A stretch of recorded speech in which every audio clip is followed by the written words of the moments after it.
패밀리 여러분 안녕하세요, 살빼남입니다. 다이어트 할 때 간식 먹어도 될까요? 오늘 한번 알아보겠습니다. 구독과 좋아요를 누르면 요요가 안 올지도. 자, 일단 간식이 뭔지 좀 정의부터 내려보죠. 자, 미네소타 대학의 16년도 연구에 따르면 일반적인 새끼 식사 외에 먹고 마시는 모든 것이 간식입니다. 자, 음료도 들어간다는 점 꼭 좀 기억해 주시고요. 자, 다음에는 간식에 대한 하버드 대학의 발표자를 좀 보시죠. 자, 자료에 따르면 이 간식도 건강한 식단에서 중요한 한 자리를 차지할 수도 있지만 여러 가지 문제를 일으킬 수도 있습니다. 즉, 간식을 먹는다고요 꼭 안 된다는 건 아닌데 또 문제가 될 수도 있다는 거예요.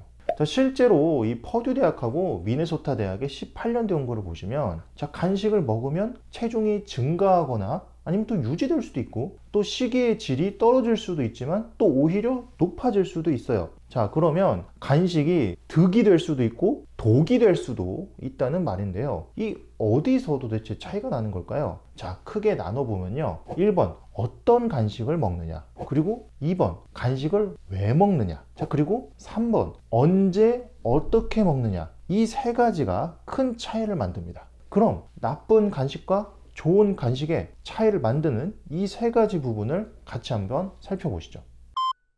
자, 나쁜 간식인지 좋은 간식인지 갈리는 첫 번째 포인트는요, 바로 간식의 종류입니다. 자, 미네소타 대학의 14년도 연구를 보시면 이 간식을 먹을 때 일반적으로는 좀 칼로리가 높고 영양소는 부족한 그런 간식을 섭취하는 경향이 있어요. 즉, 단백질, 비타민, 미네랄, 섬유질, 자, 이런 필수적인 영양소들은 거의 없고 설탕과 지방이 많은 것들을 주로 간식으로 먹는다는 것이죠. 자, 여러분이 흔히 간식으로 드시는 초코파이, 새우깡, 아이스크림, 카라멜 마키아토, 콜라, 초코에몽, 포카칩 등등이겠죠. 자, 문제는 이런 것들을 먹으면 칼로리가 적은 칼로리만 먹더라도 살이 더 많이 찔 수도 있어요. 자, 그 원인은 바로 설탕에 있습니다. 저런 음식들을 보시면 거의 대부분 설탕이 엄청 많이 들어가 있는데요. 자, 설탕을 많이 먹으면 혈당이 빠르게 많이 올라가고 그러면 인슐린이 빠르게 많이 나오게 됩니다. 문제는 인슐린이 많이 나오면서 지방 합성도 더 활성화된다는 것이죠. 자, 그렇게 되면 적은 칼로리를 먹어도 살이 더 많이 찔 수도 있게 됩니다.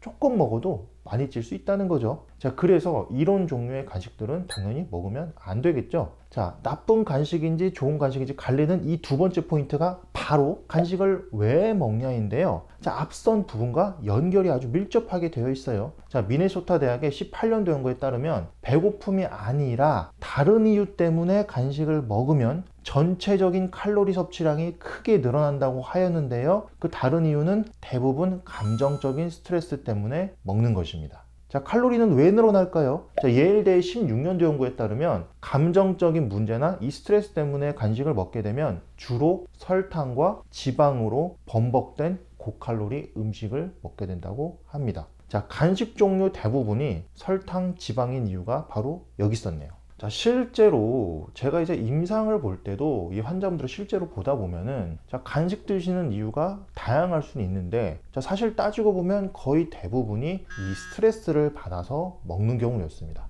간혹 심심하다고 하시는 경우도 있는데 여러분, 심심한 것도요 스트레스예요. 원래 인간은요 아무것도 없는 그 무료함, 그 지루함을 굉장히 좀 싫어하거든요. 자, 그러니까 사람들이 그 감옥에 가는 걸 다들 무서워하는 게, 감옥도 아무것도 없는 방에 가둬두고 아무것도 못하게 하는 거죠. 자, 그러면 괴롭잖아요. 어쨌든 간식을 왜 먹냐 했을 때 이 스트레스나 부정적인 감정, 지루함도 스트레스라는 거, 자, 그래서 그렇게 먹는 거는 안 좋다는 거를 우리가 알 수가 있어요. 자, 그리고 그 다음으로 나쁜 간식인지 좋은 간식인지 갈리는 세 번째 포인트는요, 바로 언제 어떻게 먹냐입니다. 자, 간식은 식사 외에 먹는 거 전체라고 말씀드렸는데, 자, 그래서요, 야식도 간식이에요. 그런데 밤늦게 먹을수록 좋은 게 없습니다. 노스웨스턴 의대의 2013년도 연구하고 그리피스 간호대의 18년도 연구를 보면은 야간에 뭔가를 먹게 되면 건강에 안 좋고 살이 많이 찌는 고지방, 고탄수화물, 고칼로리 음식을 먹을 확률이 더 높았다고 합니다. 자, 근데 이건 뭐 연구를 볼 필요 없이 우리가 상식적으로만 생각을 해봐도, 자, 피자 가게하고 치킨 가게는 아침에는 문을 안 열어요. 밤에 주로 영업합니다. 오후 이후에. 뿐만 아니죠, 이 미국 보건복지부의 08년도 연구하고 노스웨스턴 의대 14년도 연구를 같이 보면은, 자, 자는 시간과 가까운 시간에 먹을수록 더 많이 먹었고, 밤 11시부터 새벽 5시 사이에 먹은 사람은 평균보다 500칼로리 정도를 더 먹었습니다. 즉 언제 먹느냐,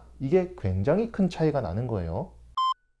자, 그렇다면 이 나쁜 간식과 좋은 간식을 가르는 세 가지 포인트를 다 알았어요. 자, 그럼 이번에는 간식으로 인해 생길 수 있는 추가적인 문제 세 가지를 더 좀 짚어볼게요. 1번, 간식을 너무 많이 먹어서 입맛이 떨어지면요, 정작 식사를 해야 할 때 많이 못 먹거나 아예 안 먹게 돼서 정작 필수적인 영양소는 못 챙길 수도 있습니다. 자, 이건 아까 말씀드린 대로 대부분 먹던 간식들이 영양소는 많이 없고 고지방, 고탄수니까 그렇죠. 근데 그거는 먹고 정작 그거 섭취해야 될 밥을 안 먹으니까 당연히 뭐 문제가 될 거고. 자, 그리고 또 2번, 대부분의 간식이 고지방, 고탄수, 고칼로리에 더해서 소금, 설탕, 범벅이에요. 자, 그래서 이거를 자주 먹다 보면 이 식습관 자체가 아주 안 좋게 바뀔 수도 있습니다. 자, 쉽게 말해서 초코파이, 새우깡을 많이 먹다 보면 이게 먹는 게 익숙해지면은 심심한 밥은 안 땡기겠죠. 자, 특히 아이들의 경우에는 이게 굉장히 위험합니다. 자, 그리고 3번, 마지막으로 간식은 그냥 땡길 때 아무 때나 먹기 쉬워요. 시간을 정해놓고 먹지 않으니까요. 자, 근데 그렇게 되면은 아무 때나 막 혈당이 올라가고 인슐린 분비가 아무 때나 된다는 얘기고요. 자, 그렇게 되면 몸이 살이 찌는 몸으로, 살이 찌기 쉬운 몸으로 변하게 됩니다.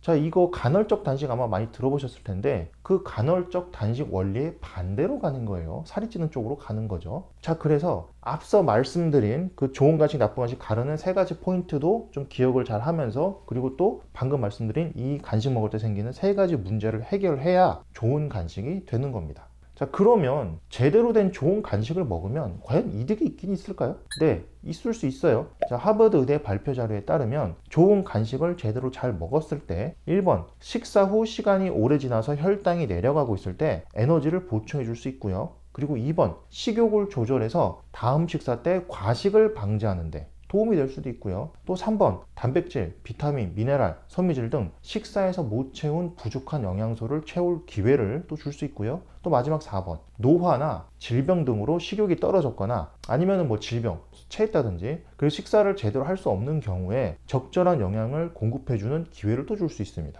자, 그렇다면 좋은 간식을 먹어도 또 이점이 있다는 얘기인데, 좋은 간식을 먹으려면 구체적으로 뭘 어떻게 하면 될까요?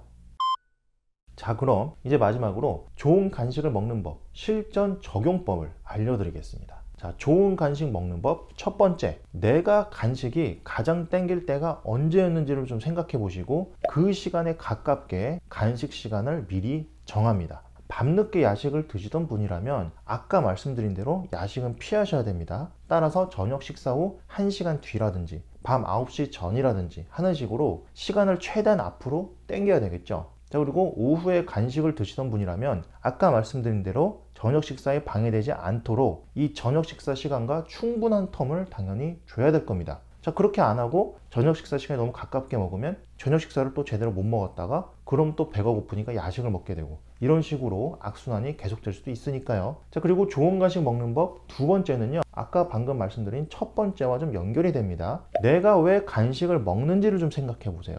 자, 거의 대부분 뭐 스트레스, 지루함, 피곤함, 화남 등등으로 드셨을 거예요. 그리고 생각해 보면은 내가 항상 간식이 땡겼던 그 시간에 저런 심리적인 문제들 중 하나가 원인이 됩니다. 자, 일 끝나고 나서 밤에 왕창 땡기는 거, 그거 일에서 받은 스트레스죠. 자, 오후 3시쯤 당 떨어지는 느낌과 함께 간식을 자꾸 먹는다? 자, 이것도 뭐 일에 대한 스트레스와 지루함 또 섞이는 경우도 있고 피곤함일 수도 있고. 자, 이제는 그렇게 감정이 있을 때마다 아무 때나 드시지 마시고 항상 정한 시간에만 간식을 먹는 것으로 당연히 바꿔야 됩니다. 그리고 간식 드시기 전에 내 감정 상태가 어떤지 한번 돌아보는 좀 시간을 가지면서 내 감정을 자세히 알아가는 자아 성찰을 해보는 것도요, 분명히 이걸 조절하는 데 도움을 줄 수 있습니다. 내가 이 간식이 땡겼던 게 허기가 져서 그런 게 아니라 요 감정 때문에 그렇구나 라는 걸 알게 되면 좀 더 조절이 쉽기 때문이죠. 자, 그리고 좋은 간식 먹는 법 세 번째는요, 어떤 간식을 먹을지 정하면 됩니다.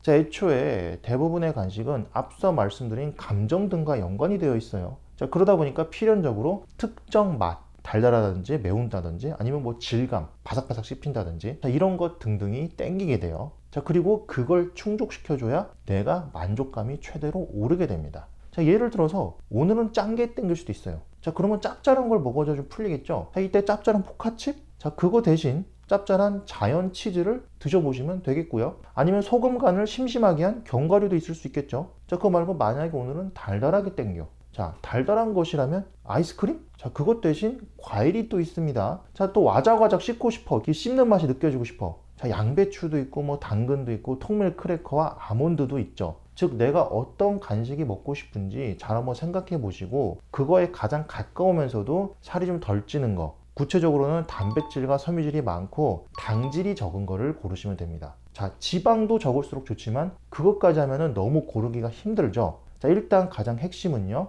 단백질과 섬유질을 좀 많은 걸로 고르시고 설탕, 당질이 가장 문제예요. 얘네를 최대한 적게 하시면 되는 겁니다. 자, 마지막 네 번째는 만족감은 어때? 이게 식사가 되면 당연히 안 되겠죠. 따라서 하루 한 번 이상은 안 될 것 같고요. 또 칼로리가 너무 많이 들어가면 안 되고 한 200칼로리 내외 정도가 가장 좋을 것 같습니다. 자, 이렇게 해서 오늘은 간식을 먹어도 되는지 안 되는지, 또 어떻게 하면 그렇다면 건강하게 다이어트에 도움이 되게 간식을 먹을 수 있을지 한번 좀 알아봤습니다. 자, 우리 패밀리 여러분들은 뭐 간식은 절대 안 돼. 자, 뭐는 또 뭐 절대 안 돼. 뭐는 안 돼. 이런 식으로 뭐든지 안 된다고 생각해서 금지하는 것보다는 자, 일단은 그게 왜 그렇게 하는지 알아보고 그렇다면 그게 되는 방법이 있는지 더 좋은 방법이 있는지 항상 좀 찾아보셨으면 좋겠어요. 자, 오늘도 다이어트와 건강을 위해서 열심히 공부하실 노력하시는 우리 패밀리 여러분들, 저는요 여러분들이 정말로 자랑스럽습니다. 이상 여러분의 다이어트 가이드 살빼남 그리고 브로콜리였습니다. 감사합니다.